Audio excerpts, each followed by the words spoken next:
So the Love is Blind 10 Ohio reunion just happened. And I wasn't even really gonna say anything about the show like on video for my live tweeted the reunion. Um and this we know Love is not blind. I mean, we've had these kind of same conversations like in multiple seasons and certain couples or whatever. This group was really a freaking mess though. They started the show out basically Nick and Vanessa, which I feel like they did great by the way. They asked really good questions. They've been like constantly been getting better every reunion and actually asking questions that we want to know. So I'm glad that they're still doing that. But they're like, oh, this is our first time choosing to show seven couples, and let's just get them out the way first. Christine and Vic, cute, but like they're cute and unproblematic, which makes them boring and not great for reality television. They didn't even make the cut to go to Mexico. They sent them to Malibu instead. At least they still chose to follow them and not like completely discard them like they have with other people that we've heard of. But they started with them and said like, oh, how's it going? Oh, great. Oh, cute. Great.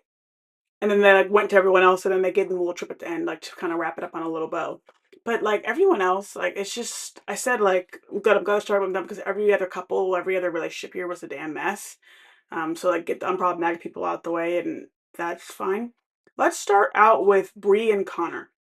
So Bri and Connor, actually let's even back up. Amber and Jordan, let's start with them because they're the other couple who got married. Subsequently, I'm not sure if they're officially divorced, but they lasted for 4 months and then it's over. I've said this many a time. I feel like if you are a parent, you should not be on Love is Blind. I think getting married quickly in a situation like this in general is one thing, and some people, are for it, some people aren't for it. But I think especially when you have a kid, that's a whole other ball game. It's a whole other different responsibility for you as the parent, but also the person you're gonna be bringing into your child's life. Like I feel like being on Love is Blind as a single parent is just in no way am I gonna think that that's something that should be happening. Even if like say Jordan was fully 100% ready to like be a stepfather and all those things, which I don't think he was at all. It's like still I don't think you bring someone into your child's life and marry them or even get engaged to them because to me engagement is just like a marriage basically. You don't do all that within a month to someone who's going to be like another parent to your child. I feel like that's not right to do. But I knew Jordan and Amber weren't going to work out. I mean, they said yes on the wedding. We weren't 100% sure if he would because he was kind of like in his head. But when I heard him say, "Oh yeah, I want to live in Columbus because I want to like go out to bars and concerts and games," and I'm thinking like, dude, you have a kid now. You're going to be a stepdaddy. You can't be going out to the bars multiple days a week. Like this is no longer single bro life or just like I got married to this hot nurse practitioner. No, she's a mom, and if you're marrying her, you're going to be a stepdad. So that doesn't mean you can't be out going out like you used to. It's a different life now. And then his family even said to him, "So you want her to pick up her life and Emma's life, her daughter, and leave the town that they're in that's 45 minutes away from where he lives currently?" And leave that town. Her father is there, her school's there, she has a whole life there. You want them to move to Columbus so you can be closer to the city and have these hot nights now and then. Like even his like mom and sister and them or whatever when they were talking in the wedding morning were kind of like questioning like, huh, Jordan?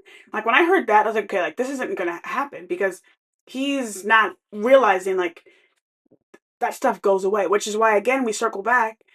You shouldn't be on the show if you're a single parent because also in terms of like again, if even someone's 100% ready, the whole learning curve of having to step into on day one, fatherhood, motherhood, whatever it is, and even yeah, the girl has an active father in her life. That's great, but as the partner of the mom, you're a stepdad immediately or stepmom, whatever kind of situation it's going to be. So I knew that wasn't going to work. I'm not surprised to hear that they broke up. It sounds like I think on both ends, like I think Jordan wasn't ready, but I also think Amber has her own things she's dealing with, and I just don't think they meshed very well. I think in general, I think they probably had really like good hot chemistry and like excitement and things like that, but I didn't see it happening in the long run. So I'm glad.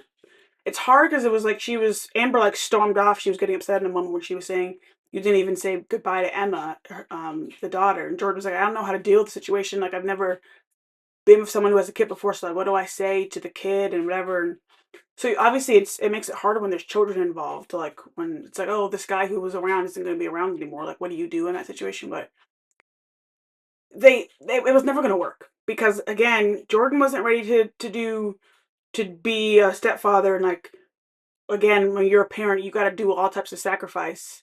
You got to do all types of sacrifice when you get married anyway, but especially when you're a parent. And again, you're stepping into parenthood on day one. And the thing is, even with that too, I know he had to like come there and like meet Emma's dad and like do all these other steps, but like he literally met his potential stepdaughter like 2 days before the wedding.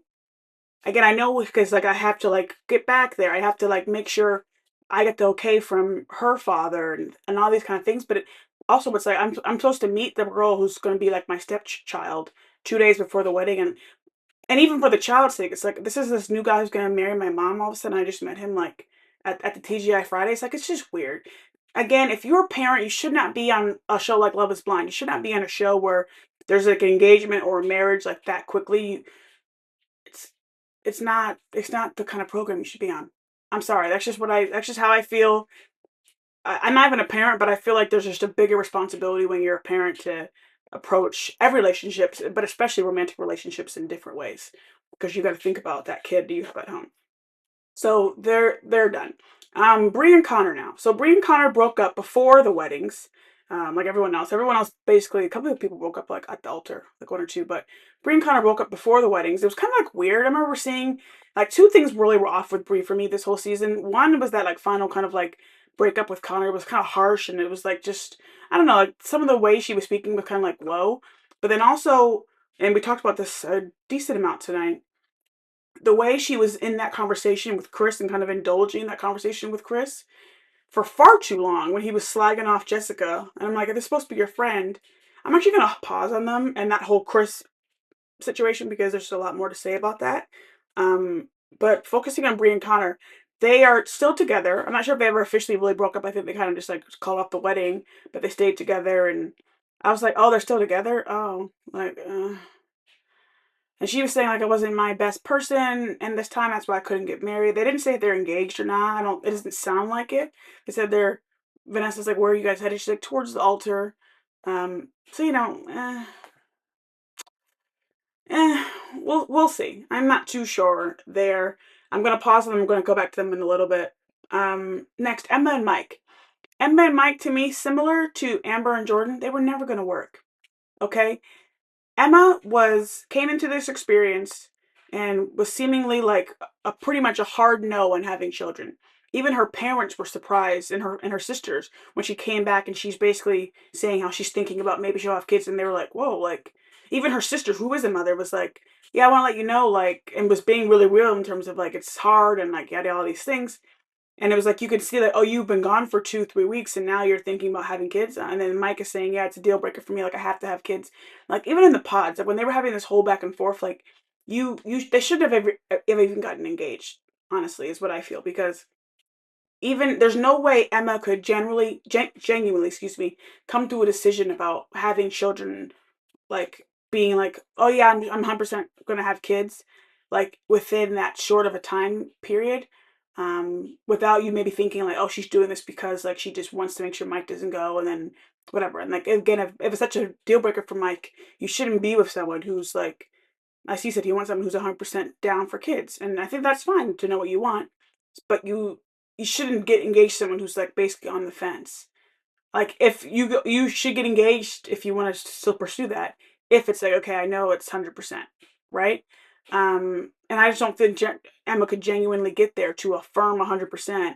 One in the pods in the engagement period, so like with like under 2 weeks, and then two like the 3 weeks after that they're like living together before the weddings. Like she's not gonna genuinely come to that decision.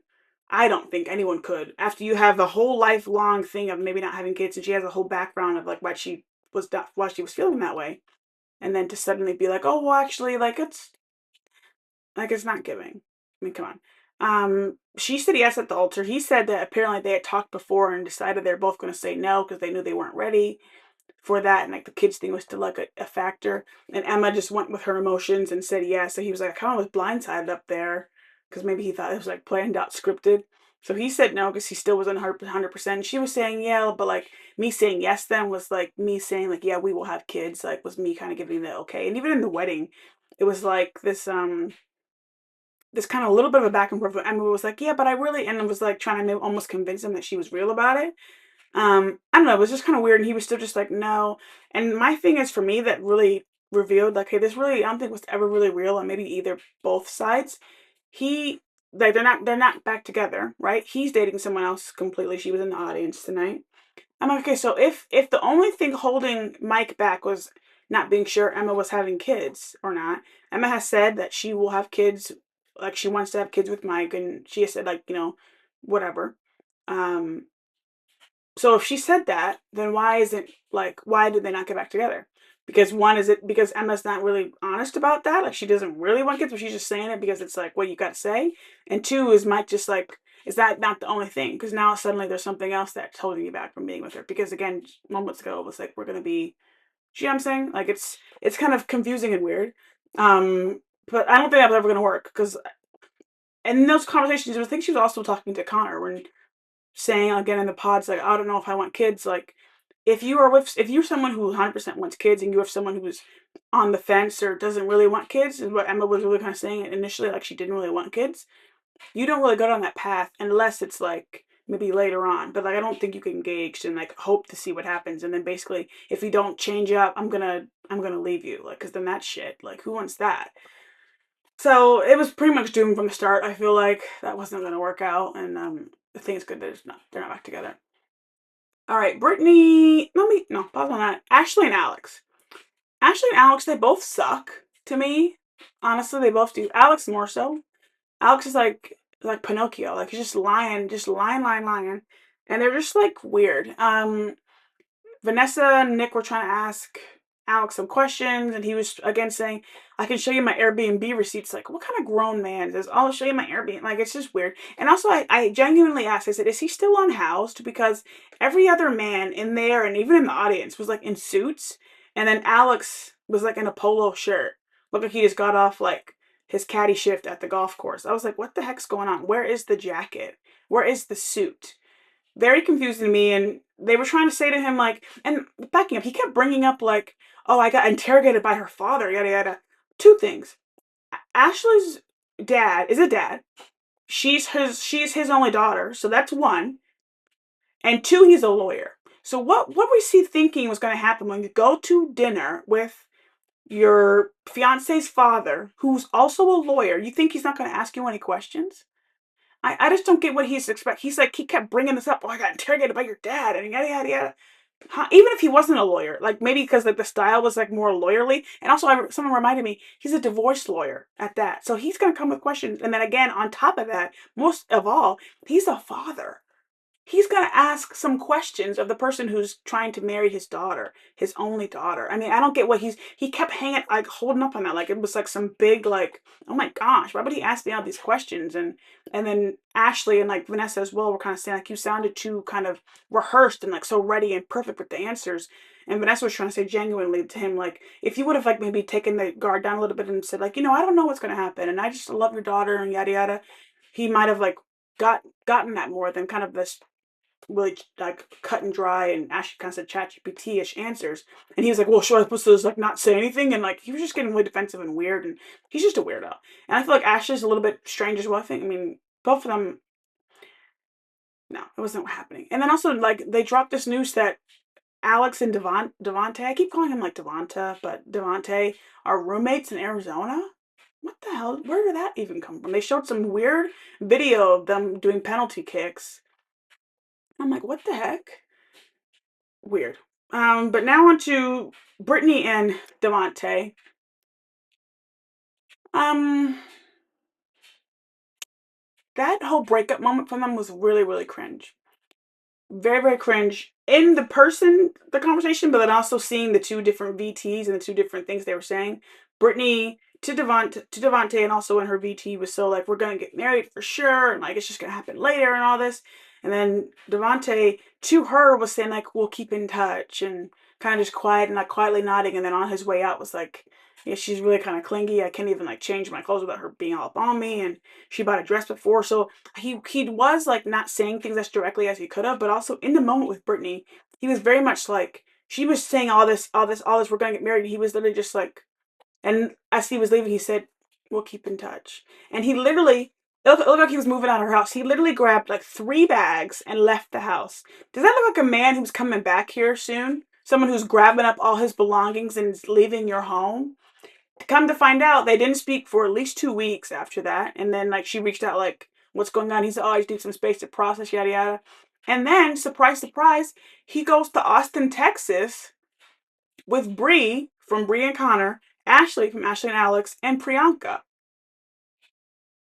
Like, and he lied to Brittany and said he was going on a work trip in Michigan.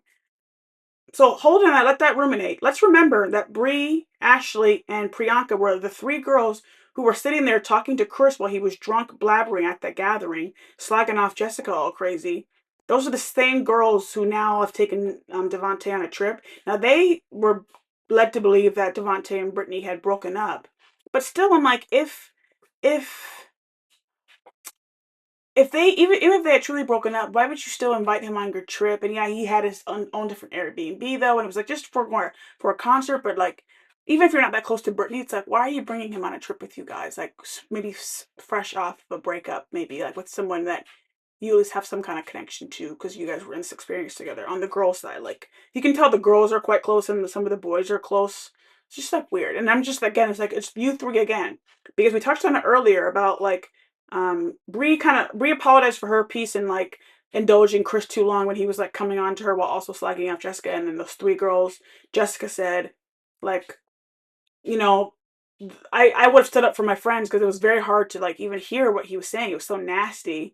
And then those three girls are just there, like not saying anything really. And Ashley apologized too. She said, "I just stood up for you more and whatever." I was like just in shock because like you guys seem so perfect and great, and I wasn't having even really addressed them. But Jessica, the doctor, and then Chris is the pushing 5'6" loser who got intimidated by her finances and success. Very insecure little man.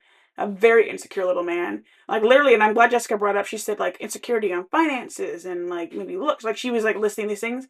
And Nick said, yeah, I feel like finances is a good thing because like as soon as he saw your house, it was like right after that he switched up. Like he went away for 2 days and that literally is I feel like that's a big piece of like some of like where it was coming from. And then suddenly he was going on about Pilates. I imagine marrying a doctor, knowingly marrying a doctor, being like maybe surprised or intimidated by their success. When again, you married a doctor, you know you married a doctor, right? And then going on about, oh, you don't do Pilates every day. Oh, sorry, I'm busy saving lives at the hospital that I work out every day. He's and then also just I know he was drunk at that party, but he was just honestly in those moments and other moments as well, he was just like so like what he was saying was so nasty and disgusting. And Jessica, you can tell she's moved on, healed from it really well, and she's in a good place. And like she's like wasn't even really paying this guy any mind. He was kind of just saying like it's tough and like I don't even want to hear from him. Like honestly, I don't know how he even looks worse than he did on the show. Like it's honestly surprising. Jessica though he's dating a doctor. This guy who I guess was on the pods in the season of the pods, but maybe he left early or something, and he gave this nice little speech about her and like how he's sorry that he didn't like stick with the experience because she had to go through that. If he would have stayed, maybe they could have like whatever. I don't know. It was very sweet. Forget his name. Something with an H. Good looking guy, well spoken, fabulous, a doctor as well. But Chris was just like weird. But in that whole kind of like Chris discussion, Bri and Connor as well, Bri apologized to both Connor and Jessica for like indulging him for too long, and like she was saying, like, I want everyone to know that I was never in between like, oh, is it gonna be Chris or is it gonna be Connor? Like I was always with Connor, but like I should have like put an end to his advances earlier, that whole kind of conversation, which was disrespectful for both my partner Connor and also to my friendship with Jessica, and that kind of thing, which I think is good. And Connor was basically like, again, kind of like with Jessica, like paying Christian mind, like what a loser. He's trying to like basically knock me down to like get in with my girl, like really weird. And they also as well brought up again, bring up these three girls, Bri, Ashley, and Priyanka, sitting there while Chris is just spewing at the mouth, being like absolutely horrible.